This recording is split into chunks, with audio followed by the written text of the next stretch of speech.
하나님 주신 말씀 같이 보겠습니다. 창세기 47장 13절에서 26절까지 말씀입니다. 창세기 47장 13절에서 26절까지 말씀인데 본문의 말씀이 조금 길기 때문에 제가 빨리 읽도록 하겠습니다. 13절 말씀입니다.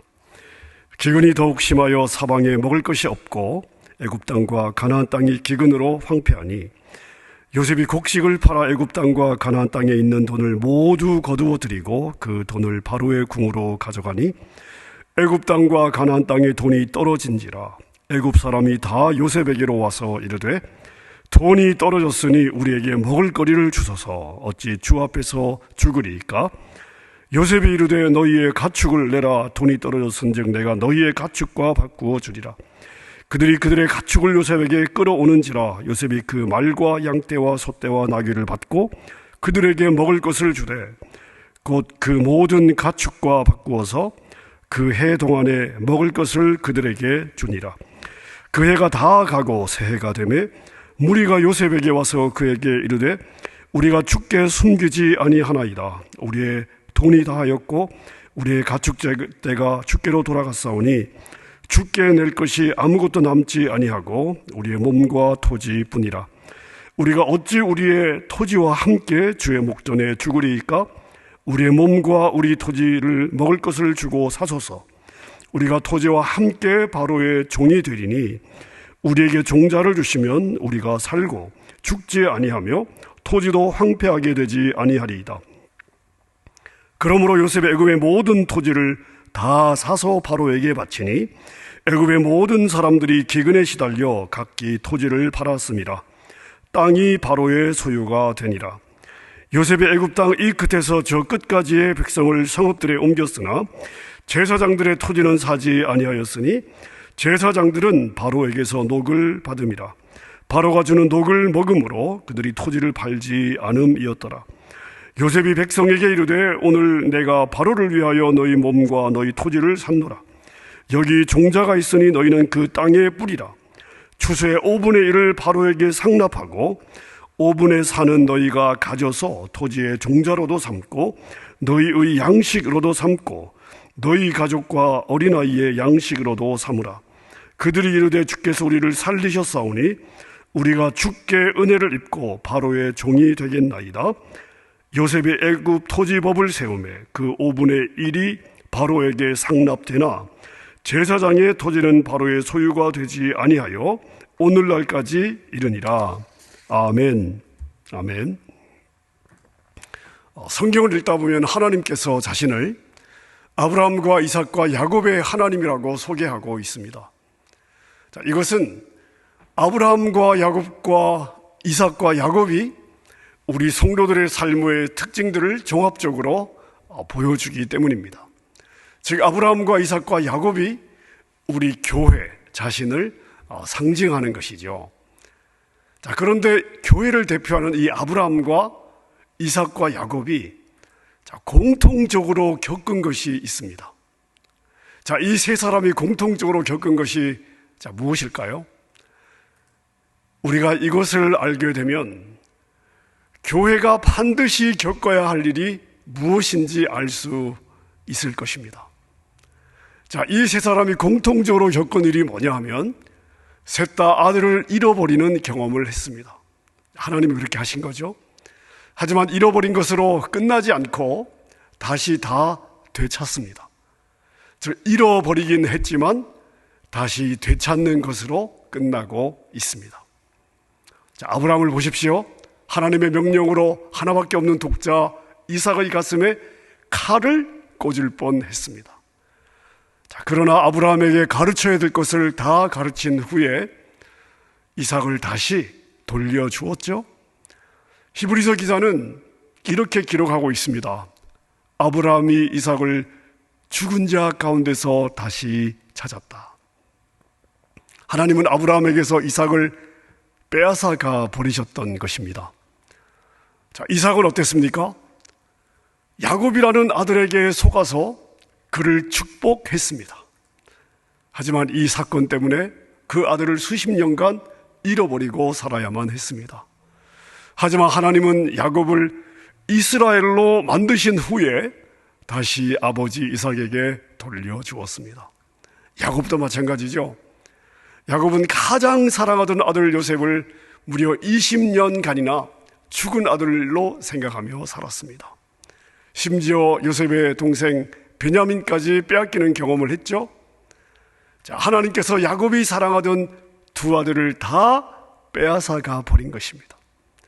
자, 그런데 그 죽은 줄 알았던 아들이 시퍼렇게 살아서 애굽 바로 왕의 주가 되어 눈앞에 나타났습니다.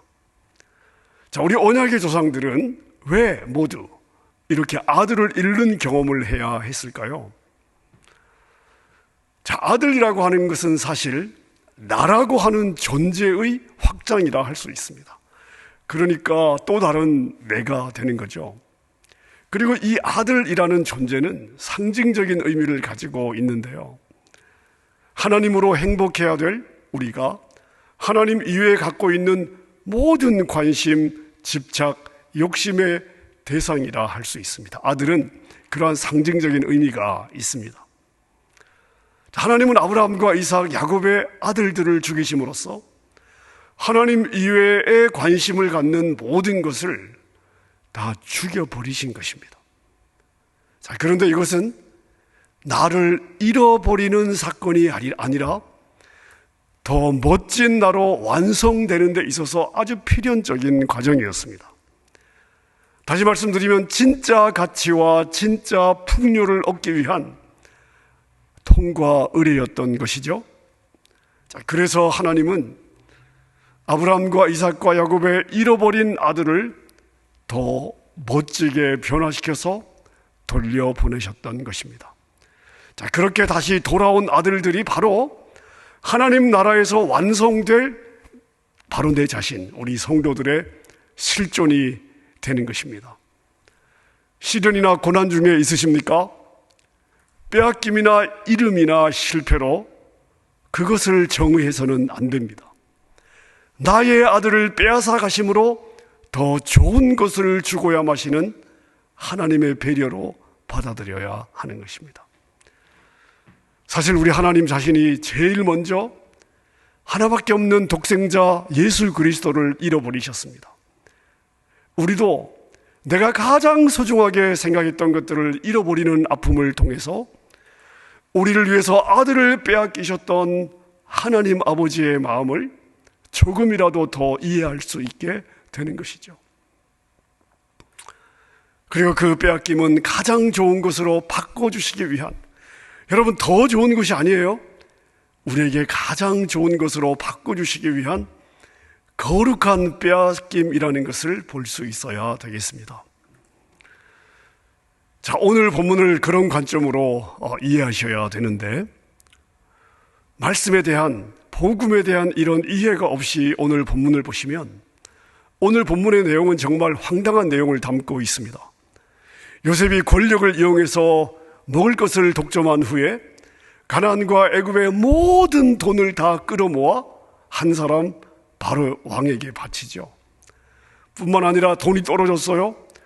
더 이상 곡식과 맞바꿀 것이 없었던 사람들의 가축과 땅까지 다 빼앗아 버립니다. 아니, 이게 언약의 우선 요셉이 할 짓입니까? 자기 혼자 왕에게 인정받고 살겠다고 백성들의 피 같은 땅을 다 빼앗은 거 아닙니까? 정말 백성들을 위한다면 백성들을 미리미리 계몽해서 백성들 스스로 흉년에 대비하도록 해야 하지 않았을까요? 하지만 여러분, 우리가 봐야 될 것이 있습니다. 요셉은 바로 우리 예수님의 모형입니다. 오늘 본문을 보면 자신의 모든 것을 빼앗기고 한 명의 왕에게 완전히 복속이 되어서 순종하는 전제 군주제의 모습을 보여주고 있습니다. 여러분, 이게 바로 자신의 모든 것을 왕 대신 하나님을 자신의 모든 것으로 다 인정하고 자신의 모든 것을 다 바치고 참된 왕 되시는 하나님 한 분에게만 복종하는 하나님 나라의 모습입니다. 따라서 오늘 이 모습은 하나님 나라의 모형으로, 타입으로 그려지고 있는 것입니다. 우리가 성경을 통해 성경을 볼 때 오늘날의 가치관, 오늘날의 도덕관, 오늘 우리를 붙잡고 있는 오늘의 시대 정신을 전제하고 말씀을 보면 해석이 안 됩니다. 성경은 예수 그리스도와 십자가, 인간과 하나님을 계시해 주는 책입니다. 성경은 윤리책이 아니에요. 도덕책이 아닙니다. 만약 성경을 성경의 시각으로 보지 못한다면 구약의 하나님은 어떤 하나님이십니까? 무식한 하나님이에요. 폭력적인 하나님입니다. 유다는 어떤 인간일까요? 며느리와 근친 상간을 한 아주 못된 인간입니다. 요셉은요, 애굽 이름으로 창시 계명까지 한 지저 없는 인간이 되는 거죠. 그것뿐입니까? 애굽의 제사장은 완전히 우상 숭배하는 자가 아닙니까? 그런 애굽의 제사장의 딸과 결혼한 더러운 인간이 아니냐, 이런 해석이 나오게 되는 것입니다. 우리는 성경을 그런 식으로 봐서는 안 되는 거죠. 하나님은 이 성경을 통해서 하나님은 어떤 분이신가, 하나님의 나라는 어떤 것이냐, 그리고 인간의 죄와 어떻게 우리가 구원 얻을 것인가에 관해서 이야기하고 있습니다. 인간의 역사는 이것을 설명하기 위해서 동원이 되는 거예요. 자, 잘 들어보십시오. 아담 안에서 타락한 인간들은 하나님이 아닌 이 세상에 너무나 많은 것들로 자신들의 행복과 만족을 추구하며 살아왔습니다. 자, 그런데 하나님은 우리가 그런 것들로 절대 참 행복과 만족에 도달할 수 없다는 것을 너무나 잘 아십니다. 자, 그래서 역사와 경험과 교육을 통해서 우리에게 그것을 가르치세요. 자, 이 과정이 바로 우리의 신앙생활의 여정입니다. 진정한 행복은 어디에 있습니까? 이 세상의 행복, 이 세상의 소유, 힘이나 명예와 자랑이나 인기에 있는 것이 아니죠. 진정한 행복이란 무엇입니까? 절대 주권자 되시는 하나님께 순종하고 그 하나님을 전적으로 의지하며 사는 거예요. 여기에 진정한 평안과 기쁨과 행복과 만족이 있는 것이죠. 여러분, 이게 하나님의 나라이고 이것을 깨닫게 하기 위해서 하나님은 우리에게서 빼앗아 가시는 것입니다. 건강을 빼앗아 가시기도 하시고, 자식을 빼앗기도 하시고, 재산을 빼앗기도 하시고, 사랑하는 사람을 먼저 데려가기도 하시고, 자, 그래서 그것들이 차지하고 있던 자리를 비워내시고 그 빈 공간에 예수님을 채워주시는 것입니다. 이러한 빼앗김의 사건을 만났을 때 우리가 만약 하나님을 원망하고 저주하고 떠난다면 우리는 절대 하나님의 나라를 볼 수가 없게 될 것입니다. 자, 오늘 본문을 보세요. 가나안과 애굽의 모든 백성들이 요셉에게 와서 먹여만 주신다면, 양식만 주신다면 땅도 다 내놓겠습니다.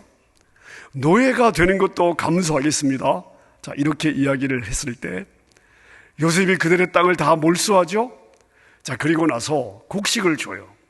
종자를 삼으라고, 종자와 식량을 쓰라고 곡식을 주죠. 자, 그때 그 백성들이 그것을 받아서 씨를 뿌리는 것으로 이 흉년의 사건은 막을 내리게 됩니다. 무슨 의미입니까? 모든 것이 한 왕에게 종속이 되고 항복이 되자 흉년이 끝납니다. 그리고 새로운 파종의 시작이 되는 것입니다. 자, 그리고는 소출의 5분의 몇이죠? 5분의 1만 왕에게 바치고 5분의 4는 백성들이 자신이 갖게 되는 아주 효율적이고 합리적인 고대 농지법이 만들어지게 됩니다. 이게 왜 효율적이냐? 이게 왜 합리적이냐? 다 빼앗겼느냐? 그렇게 봐서는 안 되는 것이죠. 그 전에는 형식적으로 땅은 농민들의 것이었지만 실제 수확을 하게 되면 이런저런 명목의 세금으로 떼어가는 것이 수확의 50%가 넘었습니다.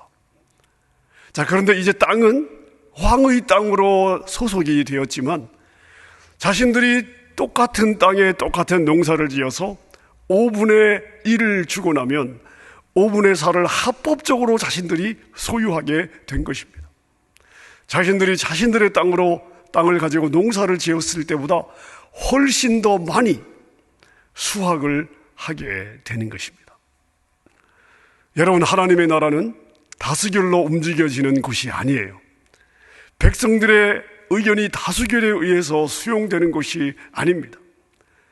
하나님의 나라는 하나님께 모든 것을 빼앗긴 피조물들이 전지전능하신 하나님의 능력과 지혜와 인도하심에 이끌려서 그분이 주시는 하늘의 생명력으로 배불리는 하나님의 나라는 그러한 나라입니다. 자신의 꿈과 야망을 이루는 삶이 아니라 자신이 속한 하나님 나라의 법에 따라 하나님의 말씀에 순종하며 하나님의 뜻을 성취하는 삶을 사는 것. 자, 이것이 바로 하나님 나라 백성들의 삶이어야 되는 것입니다. 골로새서 3장 1절부터 4절까지의 말씀을 한번 읽어보십시다. 제가 한번 읽어보겠습니다. 그러므로 너희가 그리스도와 함께 다시 살리심을 받았으면 위의 것을 찾으라. 거기는 그리스도께서 하나님 우편에 앉아 계시느니라. 위의 것을 생각하고 땅의 것을 생각하지 말라. 이는 너희가 죽었고 너희 생명이 그리스도와 함께 하나님 안에 감추어졌습니다. 우리 생명이신 그리스도께서 나타나실 그때에 너희도 그와 함께 영광 중에 나타나리라. 아멘. 자, 무슨 말씀입니까? 성도는 이 세상에서 어떠한 자들이에요? 죽은 자들입니다.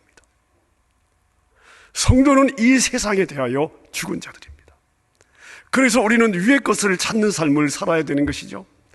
자, 이렇게 세상에 대하여 죽은 자들은 예수님이 다시 오실 때에 그분과 함께 영광 중에 거하게 될 것입니다. 한 구절 더 보겠습니다. 갈라디아서 6장 14절 말씀인데 제가 읽겠습니다. 그러나 내게는 우리 주 예수 그리스도의 십자가 외에 결코 자랑할 것이 없으니 그리스도로 말미암아 세상이 나를 대하여 십자가에 못 박히고 내가 또한 세상을 대하여 그러하니라. 여러분, 우리 모두는 이렇게 이 세상에 대해서 죽은 자로 결정이 되었습니다. 여러분의 재산에 대해서도 죽은 거예요. 여러분의 건강에 대해서도 죽은 것입니다. 여러분의 명예에 대해서도 죽은 것입니다. 우리는 하나님에 대해서만 살아있으면 되는 것입니다. 이 세상 평가에 대해서도 죽어야 돼요. 하나님의 평가에만 민감하면 되는 것입니다. 그렇지 않다면 우리는 마귀의 유혹에 너무나 쉽게 넘어가게 될 것입니다. 너 정도 나이면 이 정도 평가를 받아야 되지 않겠어? 너 정도의 학벌이면 이 정도 평가를 받아야 되잖아. 너 정도 헌신했으면 이 정도 평가를 해줘야 되는 거 아니야? 여러분, 이 세상에서 자랑스러운 평가를 받기 위해서 자신의 모든 인생을 허비하는 것이 지금 우리 인생들, 불쌍한 인생들의 현재 삶의 모습이 아닙니까? 하지만 우리는 달라야 되는 것이죠. 이런 마귀의 속삭임에 속아서는 안 될 것입니다. 우리는 하나님의 평가에 대해서만 살아 있어야 되는 것입니다. 내 자식 그렇게 세상에서 조롱받으면서도 나를 원망하지 않고 끝까지 믿음을 지켜주었구나. 참 고맙다. 아이고, 내 새끼 그렇게 가난하고 어렵고 병들고 힘든 상태에서도 끝까지 하늘 소망을 놓지 않고 세상 사람들을 향해서 보이지 않는 하늘에 대한 소망의 믿음을 보여주어서 참 대견하다. 정말 수고했다, 내 새끼. 정말 고맙다. 여러분, 우리가 하나님으로부터 이런 평가를 받아야 되지 않겠습니까? 자, 로마서 6장 11절 말씀을 보십시다. 이와 같이 너희도 너희 자신을 죄에 대하여는 죽은 자요 그리스도 예수 안에서 하나님에 대하여는 살아있는 자로 여길지어다. 하나님이 우리가 그러해야 된다고 말씀하고 있는 것입니다. 하나님 나라의 백성은 하나님께 모든 것을 다 빼앗기고, 빼앗기는 것으로 끝나는 것이 아니에요. 그래서 가난 명예가 되는 것이 아닙니다. 하나님께 모든 것을 다 빼앗긴 후에 하나님이 주시는 그 무한하신 하나님의 풍요로 자신을 채워야 되는 이들입니다. 자, 그래서 하나님은 때로 여러분 안에 가득 차 있는 세상의 똥덩어리들을 치워주고 계시는데 우리는 그게 그렇게 불만이잖아요. 여러분, 우리가 사실은 감사해야 되는 게 아니겠습니까? 솔직히 말해서 생명이 무엇입니까? 자, 여러분이 생명처럼 여기는 것이 무엇입니까? 자, 제가 다시 한번 질문해 보겠습니다. 여러분은 여러분에게서 무엇이 없어졌을 때 죽고 싶으십니까? 난 이거 빼앗기면 죽을 것 같아 라고 생각하는 바로 그것이 여러분에게 가장 중요한 생명이겠죠. 자, 여러분, 그것이 돈입니까? 사업입니까? 학업입니까? 명예입니까? 자식입니까? 가족입니까? 쾌락입니까? 뭐가 여러분의 마음을 채우고 있습니까? 하나님은 이렇게 말씀하십니다. 마태복음 10장 37절에 보니까 아버지나 어머니를 나보다 더 사랑하는 자는 내게 합당하지 아니하고 아들이나 딸을 나보다 더 사랑하는 자도 내게 합당하지 아니하다. 요한복음 12장 43절을 한번 보십시다. 그들은 사람의 영광을 하나님의 영광보다 더 사랑하였더라. 성경이 우리의 속을 이렇게 지적하고 있습니다. 디모데후서 3장 4절과 5절을 보면 이 시대 사람들의 특징이 뭐예요? 배신하고 조급하며 자만하며, 그 다음 보세요. 쾌락을 사랑하기를 하나님 사랑하는 것보다 더 하다는 거예요. 그래서 경건의 모양은 있지만 경건의 능력은 부인하니 이 같은 자들에게서 내가 돌아서라 라고 말씀을 하고 있습니다. 여러분, 아비나 어미나 아들이나 딸이나 사람의 평가나 쾌락이나 재물이나 그 어느 것도 예수님보다 앞서면 안 됩니다. 그런 것들에 대해서 죽어야 되는 거예요. 그런 것들은 유한하고 한시적인 것입니다. 절대 영원하지 않습니다. 유한하고 한시적이며 가변적인 것이 나의 생명으로 자리 잡고 있다면, 자, 그런 것들이 나를 배신하거나 소멸되거나 하면 어떻게 되겠어요? 여러분들도 그런 것들과 함께 소멸되지 않겠습니까? 그래서 예수님은 내가 곧 길이요 진리요 생명이라고 말씀하신 것이고요, 성경에 예수님 아니면 생명이 있다고 계속해서 거듭해서 강조하고 있는 것입니다. 예수님은 변함이 없으시고 예수님은 절대 소멸되지 아니하시며 우리를 배반하지도 않습니다. 그 예수님을 마음속에 가득 담고 그 예수님으로만 자신의 생명으로 삼는 자만이 진정한 만족과 진정한 행복을 누리며 영원히 살게 될 것입니다. 예수님만 참 생명입니다. 그래서 예수님 이외에 모든 다른 것에 대해서 죽어야 돼요. 빼앗겨야 됩니다. 그리고 그 만왕의 왕 되신 그 주님의 발 앞에 엎드려 저는 기쁘게 당신의 노예가 되겠습니다. 오늘 누가 이 고백을 주님께 드리시겠습니까? 오늘 본문 25절을 보십시오. 그들이 이르되 주께서 우리를 살리셨사오니 우리가 주께 은혜를 입고 바로의 종이 되겠나이다. 여러분, 하나님은 자기 백성들에게서 이 고백을 들으시기 위해서 그 백성들의 삶에 기근을 허락하기도 하시고 흉년을 허락하기도 하시는 거예요. 그리고 결국에는 그들이 하나님 이외에 그 어떤 것도 의지하지 않는 자로 만드십니다. 다시 말씀드리면 모든 것을 하나님께 빼앗기고 하나님께 완전히 항복하고 하나님 주시는 그 풍요를 누리는 자로 우리를 만들어 가시는 거예요. 여러분이 자아를 꼭 붙들고 있는 한 여러분의 그 모습은 하나님 앞에서 합당하지 않습니다. 또한 여러분의 자아를 붙들고 있는 세상의 어떤 것도 하나님 앞에 합당하지 않습니다. 다 부인하셔야 돼요. 이게 거룩한 빼앗김이고 이때 빼앗김의 축복이 여러분 가운데 임하게 되는 것입니다. 말씀 한 구절 읽고 마치도록 하겠습니다. 누가복음 9장 23절 25절입니다. 또 무리에게 이르시되 아무든지 나를 따라오려거든 자기를 부인하고 날마다 제 십자가를 지고 나를 따를 것이니라. 누구든지 제 목숨을 구원하고자 하면 잃을 것이요 누구든지 나를 위하여 제 목숨을 잃으면 구원하리라. 사람이 만일 온 천하를 얻고도 자기를 잃든지 빼앗기든지 하면 무엇이 유익하리요? 여러분, 오늘 누가 주님 앞에서 하나님, 제가 참 성도가 되겠습니다, 하나님, 제가 참된 제자가 되겠습니다, 하나님, 제가 이러한 삶을 살겠습니다, 누가 오늘 이 고백을 주님 앞에 드리시겠습니까? 우리 모두가 주님 앞에 이 고백을 드릴 수 있게 되기를 주님의 이름으로 축원합니다.